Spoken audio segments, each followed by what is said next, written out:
Hi guys, my name is Fr.Francis McKee. During this COVID pandemic crisis, I'm each week giving reflections to my parishioners to give us hope.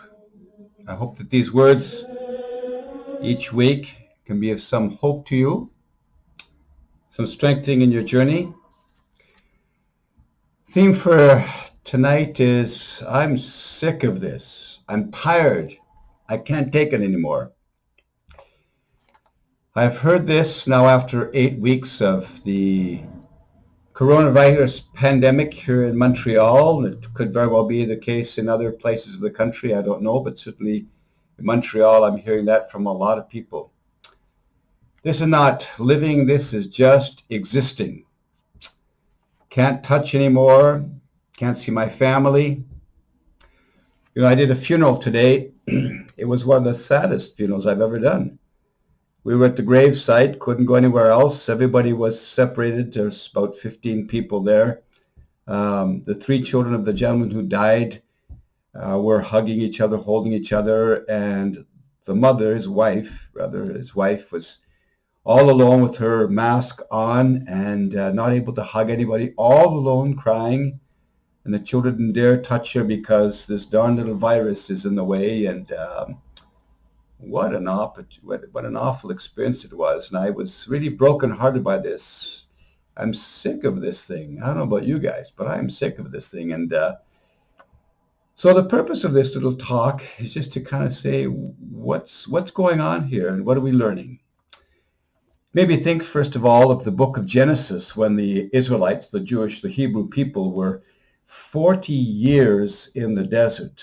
They'd escaped from Egypt following their leader Moses, and in the middle of the desert they're saying, we're sick of this unsatisfying food. We've had enough. Ras-le-bol, as they say in French, and we've got no water, we've got no food, and they complained at Meribah and Massah against the Lord. And the Lord spoke to them and gave them some relief. I happen to love music. I'm a quartet player, musician, and I just love playing with some good friends and haven't done that now in months. Love to play bridge, play tennis, ballroom dance. I love those kinds of things. Be with friends. No more.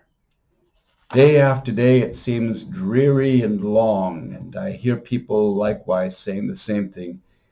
And so as I was thinking about that, I've thought back to an experience I had some years ago when I was studying Spanish in Colombia. I spent a couple of months there. And one of the little side trips, I went to a province near the Pacific called Chocó and a little village called Quibdó. And I had the privilege of going to a prison there. What an awful, awful experience it was in Quibdó, in this prison. Maybe not much bigger in its size than maybe a football field and a half, maybe two football fields. There were 200 young men between the ages of 20 and maybe 40, 50 years of age, huddled in there. Some of them have just arrived. Some of them have been there for 6, 10 years. Nothing to do. The food which I saw was kind of some dreary soup that was awful to look at. And there was no activities, no sports, no gym, no TV. Imagine spending like that weeks, months, years with no place to go and nothing to do. And my heart was just in agony thinking of this richness of talent. I mean, I'm not saying that these were altar boys. Obviously, they're in prison for a reason. But this awful experience of spending not just 8 weeks in COVID isolation, but 8 years, day after day. Where do they find the strength to keep going? And no doubt there's all kinds. Wasn't there long enough to see the problems going on, but no doubt there must be violence and abuse going on there and gangs and all. It must have been just an awful experience. Thinking about that, dreary. I'm finding it dreary too after 8 weeks. Imagine 8 years. And then my mind wandered, so I've been praying about this, to a friend of mine, Rene, who spent who took care of the senior citizens in a parish I worked in many years ago. And his wife was quite ill, and he himself had a stroke. And he spent 8 years in his bed, 8 years before he finally died last year. 8 years, and every time I went to see René, I'd say, "Comment ça va, mon ami? How's it going?" And he couldn't talk, of course, but he'd have a big smile and just say, "So wonderful to see you." I mean, in his own way, he could say that. I thought, I could never spend 8 years in a bed doing nothing, away from my tennis and my racing and my cross country skiing and the things I loved. I love to move and do things. And I thought about what it must be like to have nothing to do day after day after day. I think of some of the senior citizens I see in my parish who are spending days. I think of my mother. She's spending weeks in her little room there all alone, and we can't hug her and touch her. How do we find meaning in all of this? I'm sick of it after 8 weeks, and yet I can still go outside. I think we've moved into a new phase, at least here in Montreal, in this COVID isolation process. Initially, we were surprised and taken aback, and then we had to kind of discipline ourselves and get ready to kind of have a routine, work through things, find new ways of bring our children to school and so on, and work together through Zoom and through Skyping and all these kinds of things. It's been quite a challenge. But there's kind of like a new phase. We're waiting for light at the end of the tunnel, and there's no light. There's no light. And it seems like we've moved into a phase of stripping, being stripped. Ouch. It's kind of raw, very painful. But still, life is beginning to happen in a new way. I mean, I'm not really a TV watcher, but I periodically watch the CNN at nighttime just before I go to bed. I've always been struck by many of the advertisements that are so absurd. Take this cream, buy this particular car, and you'll find great happiness.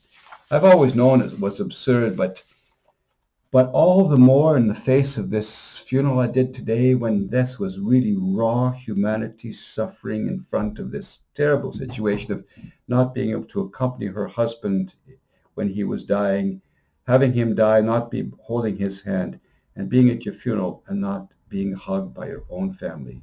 Now this is raw humanity being stripped. I'm sick of this stuff. I don't know about you, but I am. So let us go a phase further, brothers and sisters, to think about this. I read a very wonderful book many years ago by a guy called Viktor Frankl, Dr. Viktor Frankl, who talked about the human search for meaning. And he says at the very heart, the raw heart of us all is a search for meaning in our lives. And we can get attached to all kinds of things and forget that fundamental search. When you and I were born, we were totally naked. Remember, you wouldn't remember that. I wouldn't remember that. We're totally naked. And we had no attachments to anybody. We didn't have any friends. We didn't have any talents we were developing. We just raw birth with nothing particularly we're attached to. The only question we had as newborn baby was, is life safe or unsafe? And our mother showed us her face, and the warmth of her love and the food from her breast said to us, "My child, you are safe." It was the first experience of the face of God. The first experience of face of God is the mother. And of course the father along with it, but the mother. The face of God experience. But what we didn't realize when we were born like that, totally naked and dependent, was that there was a little hole in our heart. Now, we didn't notice that initially, but there was a hole in the heart.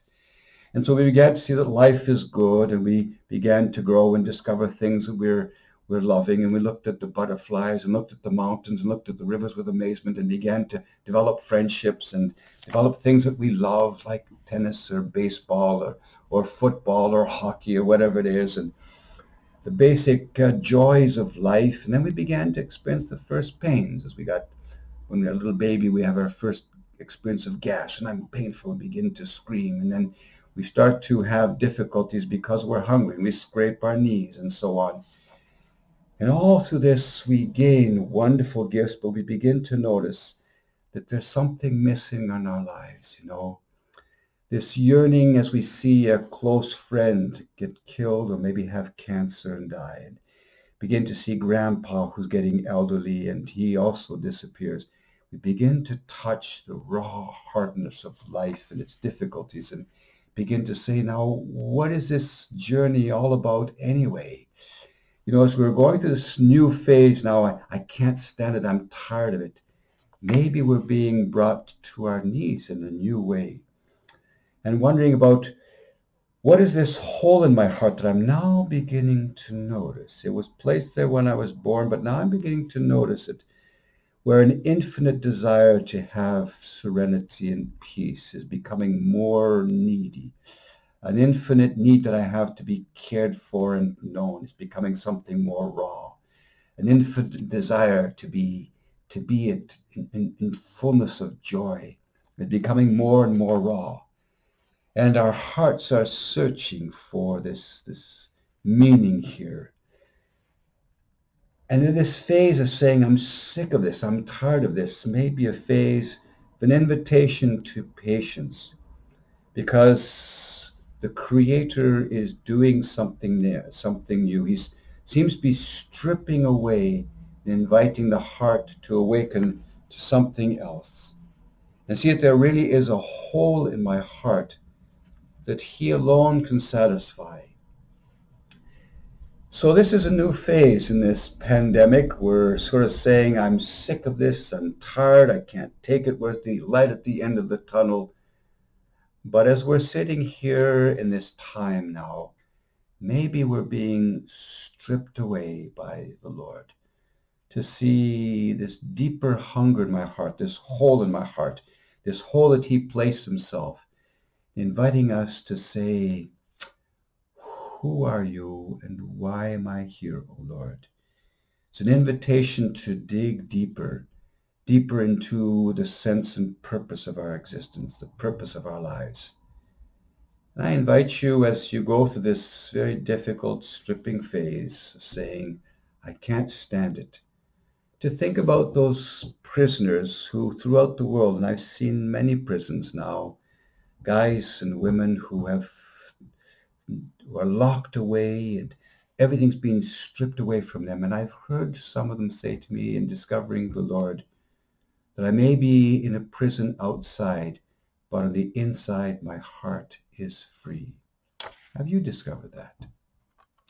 Think about those people who are spending years in the hospital beds because of some kind of chronic situation that they're dealing with. How are they finding meaning in this? Our hearts are made for God, for Adonai. Our hearts are made for God. And as we go through this stripping phase, let's be attentive and listen carefully to what the Lord Adonai might be saying to us.